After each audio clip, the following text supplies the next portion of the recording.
Hi! Welcome to news and narratives by Hariraghav. నేను శ్రీనివాస్.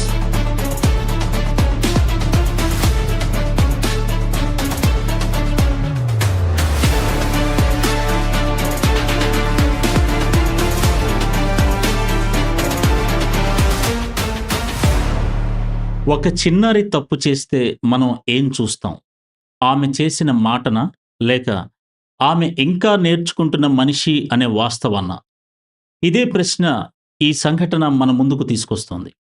ఒక 15 ఏళ్ల బాలిక దేశ ప్రధానిపై అనుచిత వ్యాఖ్యలు చేసింది. ఆ తర్వాత తన తప్పును అంగీకరించి బహిరంగంగా క్షమాపణను కోరింది. ప్రధానమంత్రి కూడా ఆమెను క్షమిస్తున్నట్లు స్పందించారు. కానీ అదే సమయంలో ఆమెపై క్రిమినల్ కేసులు నమోదు కావడం మరో చర్చకు దారితీసింది. ఈ చర్చలో రాజకీయాలు కనిపిస్తాయి, చట్టం కనిపిస్తుంది, సోషల్ మీడియా కనిపిస్తుంది. కానీ ఇవన్నింటికంటే ముందు కనిపించాల్సింది ఒక మనిషి ఎదుగుదల అనే ప్రక్రియ. ఎందుకంటే బాల్యం అనేది పూర్తి వ్యక్తిత్వం కాదు. అది ఇంకా రూపుదిద్దుకుంటున్న ప్రయాణం. తప్పు చేయటం, సరిదిద్దుకోవటం, బాధ్యత నేర్చుకోవటం ఇవన్నీ అదే ప్రయాణంలో భాగాలు.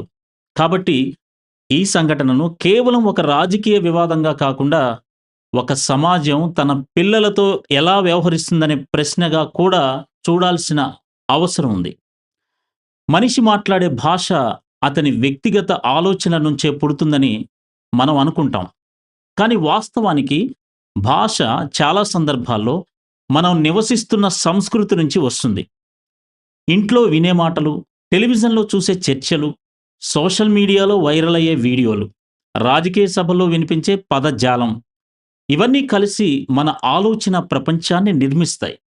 ముఖ్యంగా యుక్త వయసులో ఉన్న పిల్లలు తమ భాషను పూర్తిగా స్వతంత్రంగా సృష్టించరు. వారు చూస్తారు, అనుకరిస్తారు, తర్వాత అదే సహజంలే అని నమ్ముతారు. అందుకే ఒక చిన్నారి నోట వచ్చిన అసభ్య పదజాలాన్ని మాత్రమే పరిశీలించడం సరిపోదు. ఆ పదం సమాజంలో ఎక్కడి నుంచి ప్రయాణం ప్రారంభించిందో కూడా పరిశీలించాలి. ఒక విత్తనం నేలపై పడక ముందే అది ఎక్కడో ఒక చెట్టులో పుట్టినట్లే ఒక మాట కూడా ముందుగా ఒక సామాజిక వాతావరణంలోనే పుడుతుంది. ఇక్కడ ఒక ముఖ్యమైన మానసిక అంశం ఉంది. మనిషి ఏదైనా సమూహంతో తన గుర్తింపును కలిపేసుకున్నప్పుడు తన సొంత తీర్పు కొంతవరకు వెనక్కి వెళ్ళిపోతుంది. అప్పుడు నేను ఏమనుకుంటున్నాను అనే ప్రశ్న కంటే మా వాళ్ళు ఏమనుకుంటున్నారు అనే ప్రశ్న బలపడుతుంది. ఇది కేవలం రాజకీయాల్లోనే కాదు, క్రీడల్లో, మతంలో, సినిమా అభిమానంలో, ప్రతి సమూహంలో కనిపించే మానవ నైజం. యుక్త వయసులో ఈ ప్రభావం మరింత ఎక్కువగా ఉంటుంది. ఎందుకంటే ఆ వయసులో వ్యక్తి తన వ్యక్తిత్వాన్ని వెతుకుతున్నాడు. అతనికి ఒక గుంపు ఇచ్చే గుర్తింపు భద్రతలా అనిపిస్తుంది. ఆ భద్రత కోసం కొన్నిసార్లు అతను ఆ గుంపు భాషను, ఆగ్రహాన్ని, వ్యంగ్యాన్ని కూడా తనదిగా స్వీకరిస్తాడు. అందుకే ఇలాంటి సంఘటనలు మనకు ఒక వ్యక్తి గురించి మాత్రమే కాదు, సమూహ ప్రభావం గురించి కూడా ఆలోచింపచేస్తాయి.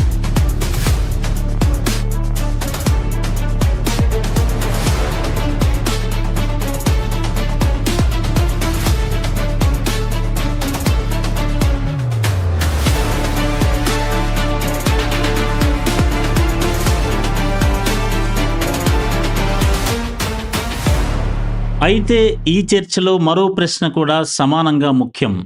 ఒక చిన్నారి క్షమాపణ చెప్పిన తర్వాత సమాజం పాత్ర ఏమిటి? చట్టం యొక్క ఉద్దేశం కేవలం శిక్షించడమేనా? లేక సరిదిద్దుకునే అవకాశాన్ని కల్పించడమా? ప్రజాస్వామ్యంలో చట్టం అందరికీ సమానంగానే వర్తించాలి అనేది నిజమే. కానీ అదే ప్రజాస్వామ్యం బాలల విషయంలో పునరావాసం, అవగాహన, మార్పు వంటి విలువలను కూడా గుర్తిస్తుంది. ఎందుకంటే చిన్నారి చేసిన ప్రతి తప్పును శాశ్వతంగా నేరంగా చూడటం అతని భవిష్యత్తుపై మనమే ఒక ముద్ర వేయడమే అవుతుంది. అదే సమయంలో మాటలకు బాధ్యత లేదని చెప్పడం కూడా సరైంది కాదు. కాబట్టి సమాజం ఎదుట ఉన్న సవాలు బాధ్యతను స్వీకరించడమే. ఇక్కడ నాయకుల పాత్ర గురించి కూడా మాట్లాడక తప్పదు. ఎందుకంటే పిల్లలు పాఠ్య పుస్తకాల కంటే పెద్దల ప్రవర్తన నుంచే ఎక్కువగా నేర్చుకుంటూ ఉంటారు. రాజకీయ నాయకులు, ప్రజాప్రతినిధులు, మీడియా ప్రముఖులు వీరి మాటలు కేవలం ఒక వేదికపైనే ఉండవు. అవి లక్షల మంది మనసులో తిరుగుతుంటాయి. ఒక నాయకుడు ప్రత్యర్థిని గౌరవంగా విమర్శిస్తే ప్రజలు కూడా విభేదించడం అంటే శత్రుత్వం కాదు అని నేర్చుకుంటారు. అదే వ్యక్తిగత అవమానాలు, అసభ్య పదజాలం, ద్వేషపూరిత వ్యాఖ్యలు సాధారణమైపోతే వాటినే ప్రజాస్వామ్య సంభాషణగా కొత్త తరం భావించే ప్రమాదం ఉంది. అందుకే ఆదర్శం అనే పదం ఎన్నికల ప్రచారంలోనే కాదు, రోజువారీ భాషలో కనిపించాలి. నాయకత్వం అంటే అధికారాన్ని వినియోగించడం మాత్రమే కాదు, సంస్కృతిని కూడా నిర్మించటం. ఇది ఒక్క రాజకీయ వ్యవస్థ సమస్య మాత్రమే కాదు, మీడియా కూడా ఇందులో భాగమే. సామాజిక మాధ్యమాల అల్గారిథంలు కూడా ఇందులో భాగమే. మనం ఎక్కువగా స్పందించే విషయాలు ఎక్కువగానే కనిపిస్తాయి. కోపం, అవమానం, ఘర్షణ ఇవి ప్రశాంతమైన సంభాషణ కంటే వేగంగా వ్యాపిస్తాయి. అందుకే మర్యాద కంటే దూషణే ఎక్కువ ప్రాచుర్యాన్ని పొందుకుంటుంది. ఈ వ్యవస్థలో ప్రతి ఒక్కరూ ఒకరినొకరు ప్రభావితం చేస్తూ ఉంటారు.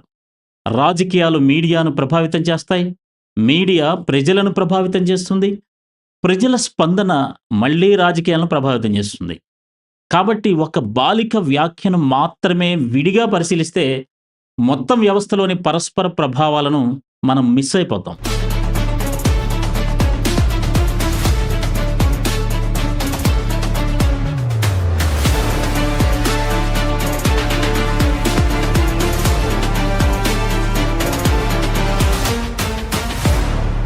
ఈ సంఘటన చివరకు మన ముందుకు తీసుకొచ్చే ప్రశ్న చాలా లోతైనది.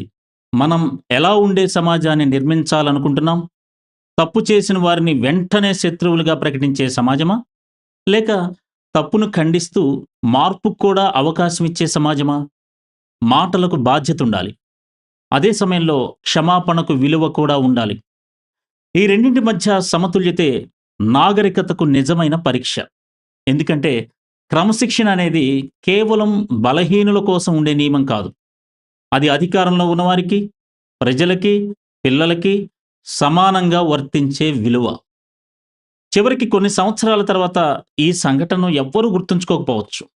కానీ ఇది లేవనెత్తిన ప్రశ్న మాత్రం మనతోనే ఉంటుంది. మన పిల్లలు ఎలాంటి భాష నేర్చుకుంటున్నారు? వారు ఎవరిని అనుకరిస్తున్నారు? మనం విభేదించడం నేర్పుతున్నామా లేక అవమానించడం నేర్పుతున్నామా? ఒక సమాజం తన భవిష్యత్తును పాఠశాలలో మాత్రమే నిర్మించదు.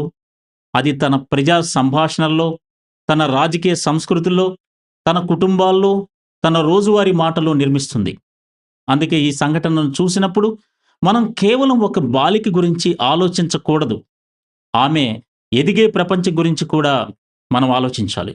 ఎందుకంటే చివరికి పిల్లలు మనం చెప్పిన మాటలను కాదు, మనం జీవించిన సంస్కృతినే వారసత్వంగా తీసుకెళ్తారు. ప్రస్తుత భారతీయ యువతకు ఎంతో అవసరమైన నిష్పాక్షిక విశ్లేషణ ఇది. ఈ వీడియో మీకు నచ్చితే మీ మిత్రులకు, యువతకు తప్పకుండా షేర్ చేయండి. మీ అమూల్యమైన సలహాలు, అభిప్రాయాలను కామెంట్ బాక్స్లో తెలియజేయండి. Thank you for watching.